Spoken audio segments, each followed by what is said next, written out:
Dito nga boy, ang mga kasama natin sa RG, si Iron Fist. At pati nga din yung kapatid ko na si Adlaw. Ito nga boy, ganda ng trio namin oh. Makita mo pa lang to, tataas sa balahibo mo eh. Digdi mapuuna ang arayutan. Kaya ano pa man, patugtugin na. Same nga ng rotation ko dati pre. Inuna ko nga yung green dito sa may taas. Ako nga sinusunod yung blue buff. Tapos pre, eto sa Iron Fist, walang yan. Nakikipagsapa ka na agad. Ito nga kinagandang kay Iron Fist eh. Nalalaman ko agad kung asan yung core ng kalaban. Ito nga, kinuha ko na nga din yung farm niya pagkatapos ko kuhanin tong Lito. Tapos nagatemp pa nga ako dito, napatayin sana si Frederico. Pre, makunat din talaga to. Kaya mamaya ka sa akin, boy. Dito nga pre, ewan ko ba, lugi agad kami dito. Halos tinatatlo na nga ako dito sa may blue buff ko. Ayan oh. Buti na nga lang nakuha ko yung blue buff. Siyempre, para luce. Mas muntik pa nga ako din mamatay oh. Sinerte pa nga. Tapos dito pre, ang inuuna ko muna yung taong may skateboard. Di Sigol. Ano, na-stand pa ako. Pero bugi na ginaga, hindi ka makakataka sa akin, boy. Ito nga boy, pati nga si Adlaw nalulugi na din sa laro eh. Hindi halos invadan nga ako ng invadan na itong mga kalaban na to. Pero di nila alam pre. Sobrang laso ng combo namin ni Tito Bad. Basta ni Iron Fist pre. Kasi kahit anong kunat ng mga yan, kami nga yun ni Iron Fist yung nag-combo pre. Kaya namin patayin yan. Dito nga tinitipid-tipid ko pa yung energy ko. Pero napatay namin dito si pari mong Khalid. At eto na nga, dito na nga magsisimula yung combo namin ni Iron Fist pre. Kasi tingnan mo ba naman, Tiyanggala, sinapak, tsaka tinigbas eh. Patay ang may skateboard.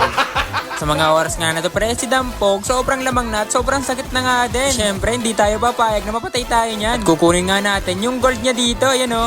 Shutdown. Sobrang lugi nga namin yung gold muna dito, yung pinipitas-pitas ko. Kasi nga, sobrang lugi pa namin sa larong to. Ano, walang ya, nawala ng parang bula. Sabi ko sa inyo pre, kawawa yung gold dito sa larong na to pre, kasi siya lang talaga yung target ko dito. Wala nga akong pag-alam sa mga kampi niya, yan o, kahit mapatay ako. Kaso dito nga o, sobrang lugi na nga kami. At ati nga ng kill nila, yung kill namin. Walang ya, 11 tapos 22. Dito nga nagpwede na naman yung taong may skateboard. Nasigol. Wala nang patumpik-tumpik pa. Pasinagad yan ng espada. Ito ba kayong combo namin dito ni Iron Fist oh? Walang kawalang kalaban, boy. Pagkawi ko nga agad-agad din ako bumalik para tigbasin nga tong si Khalid. Kasi ayan oh, pakak na walang gagi. Ito nga oh, sabi ko sa'yo Gord, huwag ka magpapakita sa bida. Kasi nga, nasa iyo ang mata ko. Sa'yo lang tong espada ko, boy. Ayan na, tatakas ka ba, boy?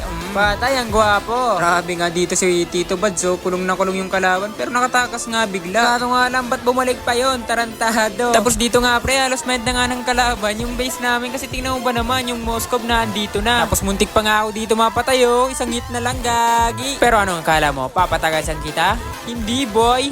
Dito ka mamamatay sa base namin, boy. Ginawa namin dito, nag-affidef muna kami dito, boy. Gagi pre, andito na naman ako. Ba't natamid ka na naman, Gord? Dito na naman yung kalbaryo ng buhay mo, boy.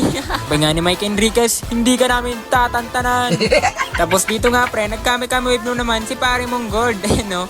Ginagawa mo dyan, boy. Ngani, nasa iyo nga lang yung mata ko ngani. Huwag yan yung KS naman na ito ni Cleans. Dito nga, pre, magsisimula na naman ang riot. Si Gord, naayot na naman. Ako nang naawa sa'yo, bro, eh. Sabi ko sa'yo, base ka na lang, eh. Tapos eto na. Dito na kami nakakabawi-bawi pre kasi napatay namin to si Frederico tapos nakuha ko pa nga yung Lord. Ito nga din yung sinasabi kong laso na combo namin ni Tito Badzo. Dinikit niya sa may pader, pinagampas ko lang ng espada eh. Patay ang Moscow.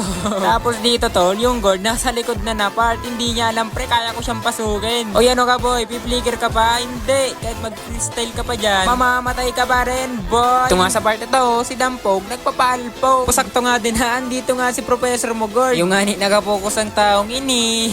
Eto na nga, eto na ang Lord na magpapanalo sa larong to. Walang iba kundi ang 20 minutes na Lord. Gagi ka pre, ang kunat na neto boy, makunat pa to sa interior. Dito nga, tamang buwelo lang ako para nga patayin tong si Gord. Sakto nga na pagpasok ko, siya agad yung bumungad sa akin eh no. Walang yan, nawala agad. Basta ang freestyle lang dito kasi sure win na to eh. Ikaw ba naman ang pitasan ng tatlo eh. Sinunod pa nga namin dito si Frederico. Ay, wala na to boy. And double na to. At pa nga sana ako dito ng high guard oh. Sayang di nang umabot. Kaya kami naman nga ang nanalo dito sa larong to. Kaya kung nakaabot ka sa part ng video na to, baka pwedeng palike and share naman ang video natin. At i-comment mo na nga din kung tagasan ka. Para alam natin kung saan nakaabot yung mga video natin. Human sa na mga baboy. Salamat!